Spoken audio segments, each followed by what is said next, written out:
Oke, bismillah ya. The known. The known itu apa yang menghuni kepala kita. Pengetahuan, pelajaran, dan lain sebagainya. Mari kita hati-hati mendefinisikan yang dimaksud the known itu bukan functional knowledge. Jadi bukan pengetahuan tentang cara hidup sehat, cara minum yang baik, cara makan yang bergizi, bukan itu. Itu namanya functional life. Kalau ini ya kalian harus tahu, kalian operasikan. Ikut orang lain juga tidak apa-apa kalau ini. Tapi yang dimaksud existential life, yang berhubungan dengan hakikatnya diri kita, cara hidup kita, cara kita menjalani keseharian kita, cara pandang kita terhadap dunia, itu existential life. Inilah yang sering membelenggu kita. Jadi the known itu bagian eksistensial, ada yang menyebutnya psychological knowledge. Wong kita itu menjalani hidup kita, kok meminjam konsep teori dari orang lain yang membaca hidupnya dia. Itu yang dikritik oleh Krishnamurti. Jadi bukan yang functional knowledge ya. Nanti Pak begitu, kalau begitu pengetahuan di kepala saya dibuang semua ya Pak. Saya yang belajar membaca, belajar nulis, belajar caranya mandi, belajar caranya makan, bukan itu namanya functional knowledge. Tapi yang dimaksud existential knowledge, pengetahuan-pengetahuan tentang kedirian kita. Kadang-kadang kan kegelisahan kita itu kan karena pendapatnya orang lain, komentarnya orang lain, padahal dia melihatnya ya sesuai dunianya. Kadang-kadang saya nyaman pakai baju kayak gini, terus ada orang komentar, menurut saya kalau kamu bajunya jangan begitu, kamu akan, dan kita gelisah karena itu.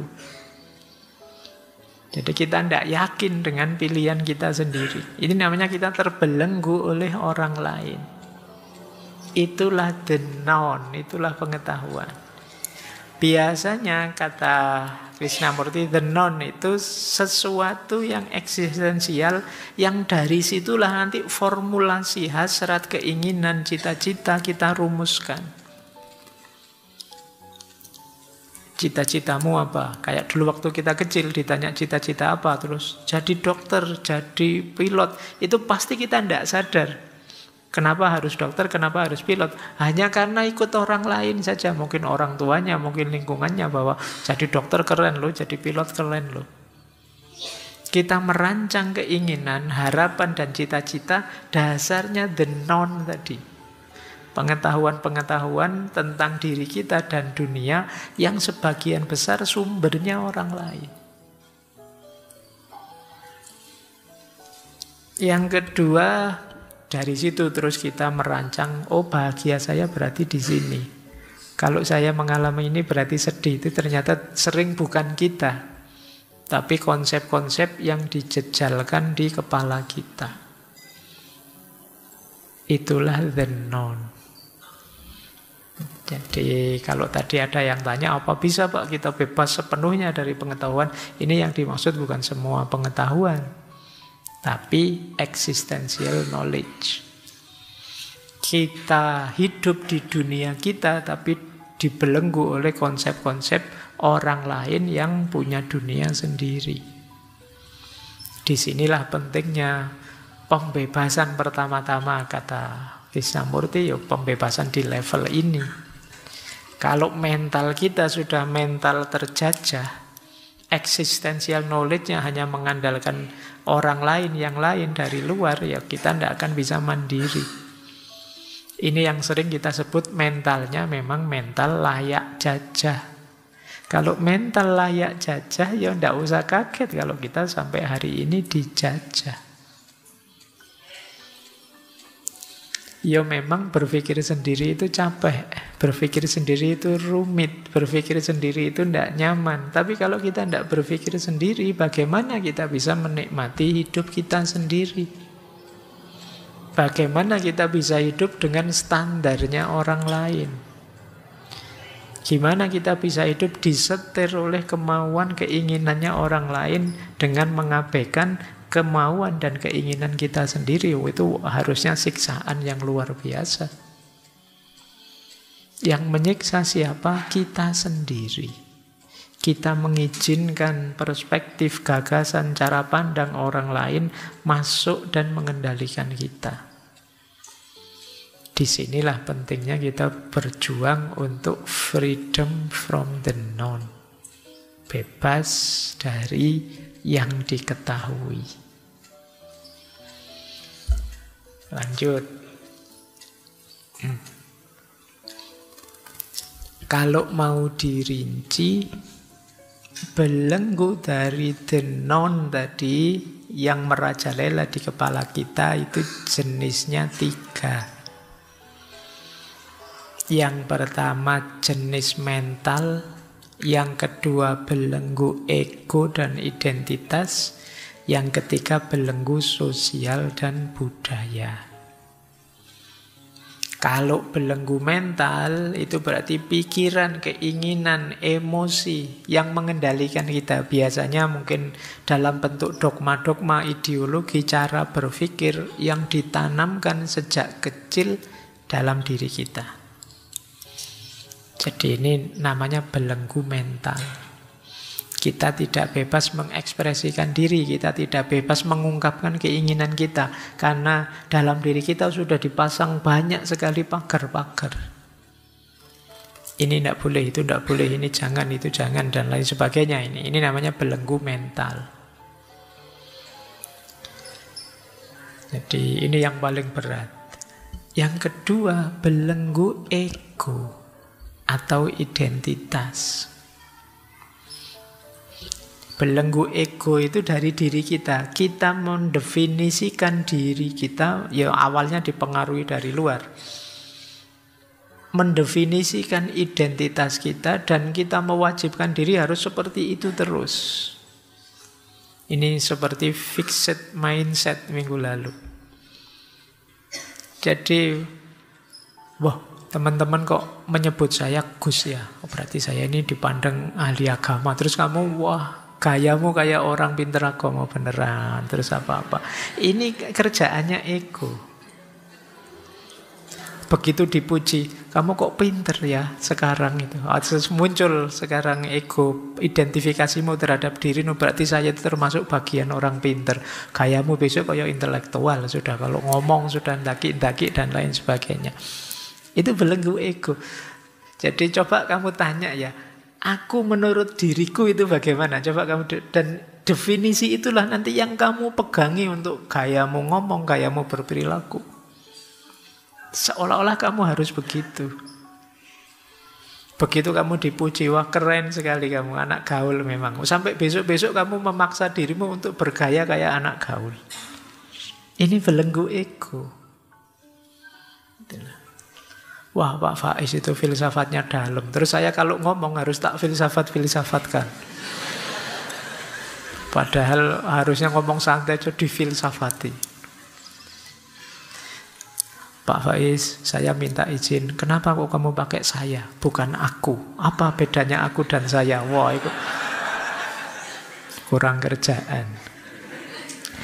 Tapi itu kerjaannya ego. Ketika kita sudah mengidentifikasi diri kita sebagai A, B, atau C, maka identifikasi itu kemudian membelenggu kita. Kadang-kadang kita lupa ruang, lupa waktu, harus begitu terus. Nah, kamu sudah bilang, mahasiswa itu ya harusnya kritis. Nanti kemana-mana kamu kritis nih. Wah, nanti di warung-warung juga kamu kritis. Wah, ini posisi kursinya harusnya tidak begini. Terus nah, itu ego sudah yang memenjara seperti itu. Dan yang terakhir, tentu saja lingkungan, sosial, budaya.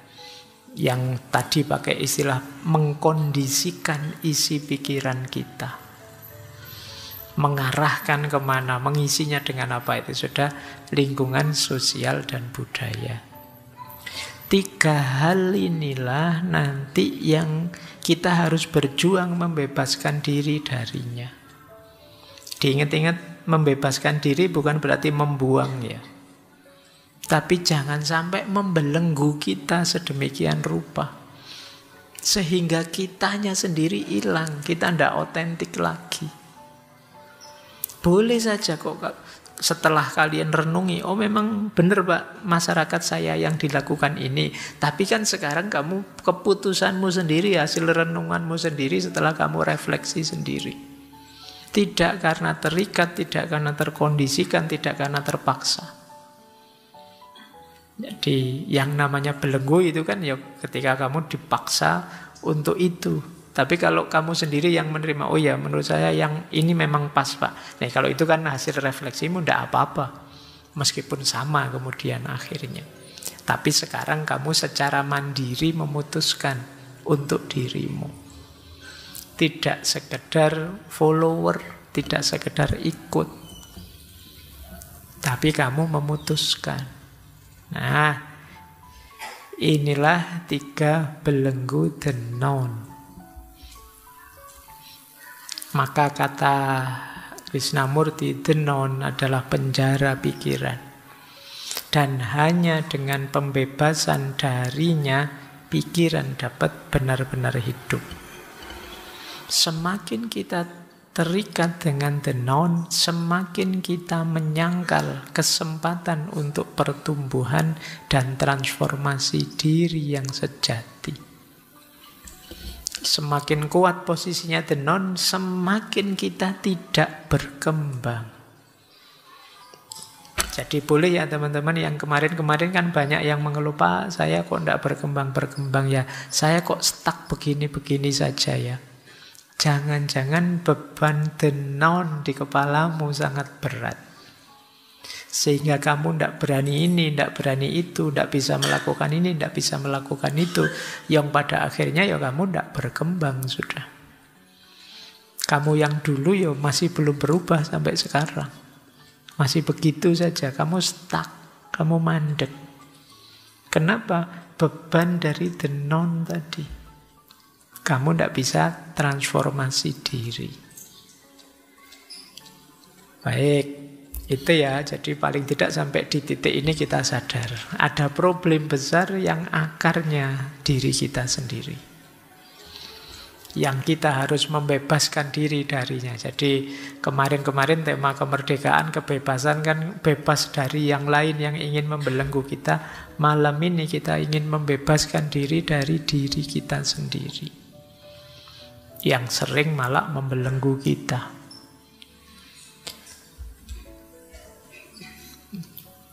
Lanjut. Kalau saya rangkum dari buku Freedom from the Known, caranya untuk bebas bagaimana secara umum, ini secara umum dulu ya, nanti kita lanjutkan detailnya. Kita harus melakukan 6 hal. Yang pertama, ini di semua tokoh pasti ada yang ini, self-awareness, kesadaran diri, pengenalan diri. Kamu harus tahu siapa dirimu, apa tipemu, orang yang bagaimana kamu. Sehingga kamu tidak asal memasukkan segala pengetahuan dalam dirimu. Pengenalan diri ini mutlak, jadi kunci. Makanya teman-teman jangan eman-eman waktu untuk mengenali diri kita. Mengenali diri kita itu proses yang terus-menerus, tidak ada akhirnya. Karena kita juga dinamis. Dulu saya bagaimana, sekarang saya bagaimana, harus dikenali terus-menerus. Dulu sebelum punya pacar bagaimana, sekarang setelah diputus bagaimana, pasti berubah. Dulu masih SMA bagaimana, sekarang sudah kuliah bagaimana, pasti berubah. Disitulah pentingnya kita kenali diri terus-menerus. Kalau tidak percaya, kamu lihat foto lama, video lama, atau buku agenda lamamu. Coba kamu buka hari ini, kamu mesti ketawa-ketawa, kamu mesti mungkin ada malunya, ada cringe-nya, ada kok gini ya saya, kok gitu ya saya. Pasti kenapa? Sekarang kamu sudah berubah, kamu bukan yang dulu lagi. Tulisan yang kamu anggap, wah ini puisi saya indah sekali ya, begitu kamu baca sekarang, ada saya kok nulis kayak gini ya dulu. Kenapa? Kamu berubah sekarang. Itulah pentingnya kita kenali diri terus-menerus. Kalau sudah, langkah kedua adalah langkah mengenali pengkondisian-pengkondisian di sekeliling kita. Ya termasuk ngaji filsafat malam hari ini itu. Bukan berarti jangan ngaji, tapi jangan sampai kamu dikendalikan sebegitunya. Kamu harus memutuskan sendiri, kamu harus memfilter sendiri, kamu harus menata sendiri pilihan-pilihanmu.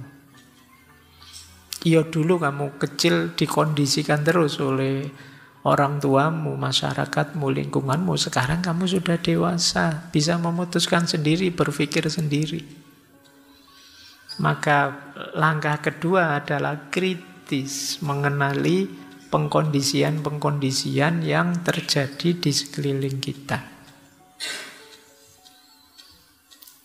Kemudian yang ketiga, menghindari atau melepaskan keterikatan. Jadi keterikatan itu sesuatu atau seseorang yang kita merasa tidak bisa lepas darinya, bahkan hidup kita gantungkan sepenuhnya padanya atau pada sesuatu itu. Itu namanya keterikatan. Jadi lepaskan itu semua. Keterikatan itu bukan berarti kalau begitu tidak berhubungan dengan orang lain, ya tetap berhubungan, tapi berhubungan yang kreatif, produktif, bukan hubungan yang jenisnya ketergantungan. Ada dirimu bisa membantu aku, alhamdulillah, yuk kita kerjasama biar pekerjaan cepat selesai. Tapi tidak ada dirimu pun aku sanggup menyelesaikannya. Ini mandiri namanya. Jadi kalau tidak ada kamu masih ada yang lain kok, ngapain terlalu terikat ke kamu, itu juga namanya mandiri. Jadi tidak terikat pada satu orang, satu lembaga, sesuatu atau apapun.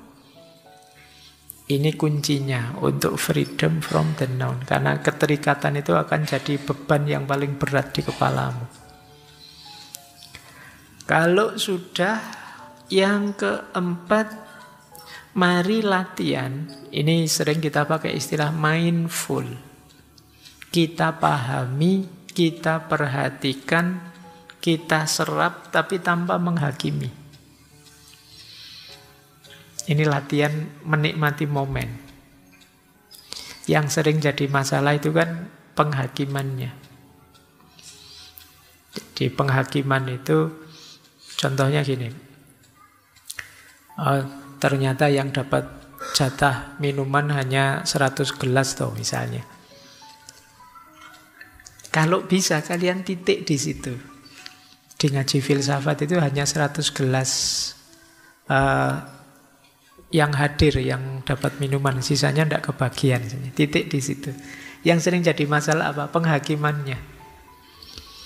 Penghakiman itu bisa, dasar takmirnya, tidak tahu situasi. Itu penghakiman sudah. Itu dari kamu sudah. Itu biasanya dasarnya the known tadi.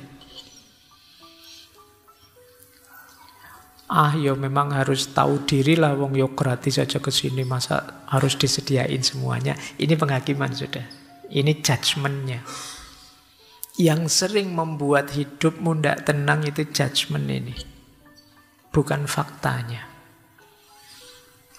Fakta bahwa kamu tidak lulus kuliah, itu titik. Selesai. Tapi begitu kamu lanjutkan dengan penghakiman, masalah besar muncul. Semester berapa mas? Semester 14. Oh semester 14. Selesai kan gitu dok. Tapi begitu kemana saja selama ini? Ngapain? Ya, itu penghakiman sudah. Nah, yang sering jadi problem hari ini penghakiman ini. Hati-hati dengan penghakiman. Kalau data-data kita tidak lengkap, kita bisa menzolimi orang. Nanti kalau kalian setelah ini mengakses medsosmu, coba ya kamu latihan membatasi. Oh, faktanya cuma ini sih. Ketika sudah masuk ke sini, itu komentarnya. Itu pandangannya. Oh, itu versi dia. Itu penghakimannya. Jadi kalau kalian bisa misah ini, kalian hidupmu lebih nyaman nanti. Penghakiman itulah nanti yang berpotensi jadi the noun. Boleh sebut, sekarang kan banyak masalah macam-macam itu. Coba kamu cek ya, yang rame di medsos selalu aspek penghakimannya. Bukan deskripsi faktanya. Yang membuat kemudian tadi kita sebut noisy. Tidak tenang. Nah, latihan untuk freedom from the noun itu membatasi sampai level pemahaman, kemudian nanti dulu kalau mau penghakiman. Jadi ini yang keempat. Biar apa? Tidak terlalu memberati kepala kita. Lewat penghakiman inilah kita rentan disetir, dikendalikan.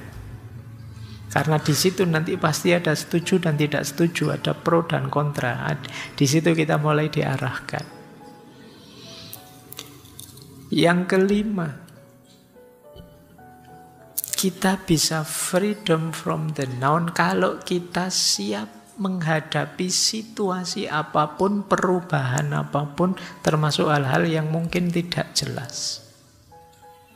Selama ini yang membuat kita sulit berkembang, sulit melepaskan the noun, karena ada banyak ketakutan ini, ketakutan itu dalam diri kita. Nanti kalau begini gimana Pak? Nanti kalau berubah jadi begitu gimana Pak? Nah, kita tidak tahu nanti berubah seperti apa. Kita siapkan saja mental kita bahwa hidup itu memang akan selalu dinamis dan berubah. Jadi saya siap menghadapi perubahan apapun. Dan perubahan itu mungkin saya suka, mungkin saya tidak suka. Itulah hidup. Nah, ini meringankan isi kepala kita. Yang sering memberati isi kepala kita, itu kan kita tidak siap menghadapi perubahan. Akhirnya ya harus ini terus, harus begini terus. Kita ragu-ragu mau melakukan ini, melakukan itu. Karena khawatir efeknya. Padahal efek itu ya sebagian besar ya hanya persepsi model penghakiman tadi. Nah, yang terakhir ini sering dulu kita uraikan, hidup saat ini. Jadi ya kita nikmati momen. Jangan dibayang-bayangi oleh masa lalu, jangan digelisahi oleh masa depan. Ini 6 kunci sebelum nanti kita bahas filosofi-filosofinya. Baik, kita lanjutkan.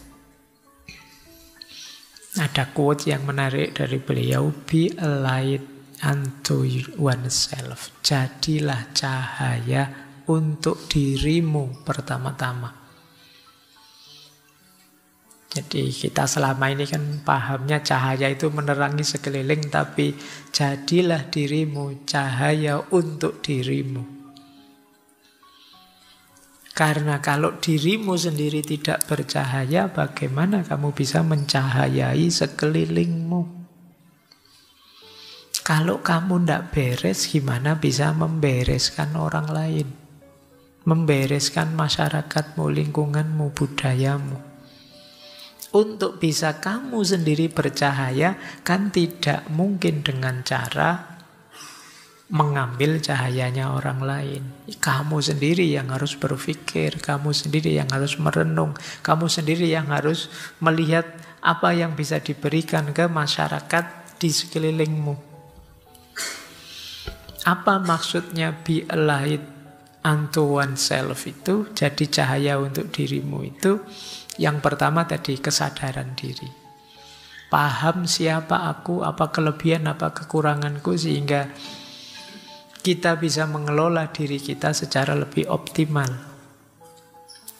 Yang kedua, mandiri dalam pengetahuan. Iya, kita membaca sana-sini, kita belajar tokoh ini, tokoh itu.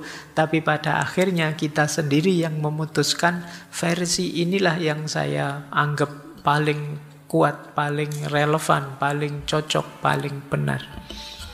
Bahkan bisa gabung-gabung dari tokoh ini sedikit, tokoh itu sedikit, tidak masalah. Kita mandiri berpikirnya. Ada pertanyaan yang sulit saya jawab itu kalau ada yang tanya, Pak, dari sekian banyak filosof yang paling disukai Pak Faiz yang mana? Itu pertanyaan saya jawabnya susah, karena saya tidak bermodel terus mengidolakan satu tokoh terus segala yang dari tokoh itu saya ambil. Saya sering modelnya agak eklektik. Oh, kalau dari tokoh ini saya suka ininya, kalau dari tokoh itu saya suka itunya. Saya lebih begitu. Jadi tidak ada satu filosof yang saya idealkan sedemikian rupa terus mati-matian saya memfollow dia, tidak begitu. Jadi rumusan eklektik ini kan berarti saya milihnya sesuai kepentinganku, sesuai sudut pandangku. Ini salah satu ilustrasi ya kalau teman-teman ingin mandiri dalam pengetahuan. Kita jadi cahaya sendiri sekarang. Dan yang ketiga tentu saja penerangan dari dalam. Jadi kita jadi cahaya untuk diri kita itu jangan dibayangkan cahaya dari luar yang masuk. Kita sudah cahaya sebelumnya, tinggal kita buka diri kita, kita jernihkan pikiran kita bersihkan hati kita, maka kita sudah cahaya. Akan memancar cahaya keluar dari diri kita. Kebaikan-kebaikan, kebenaran-kebenaran akan keluar dari diri kita. Itulah yang dimaksud cahaya dari dalam diri keluar. Jadi bukan mengandalkan cahaya dari luar untuk kita pantulkan lagi. Tapi kitalah hakikatnya cahaya itu untuk kita terangi sekeliling kita. Ya dengan kebenaran kita, dengan kebaikan kita, dengan keindahan perilaku kita, disitulah kita jadi cahaya keluar setelah sebelumnya kita jadi cahaya. Oke, saya akhiri sekian. Kurang lebihnya mohon maaf. Wallahul muwafiq. Wallahu a'lam bissawab. Wassalamualaikum warahmatullahi wabarakatuh.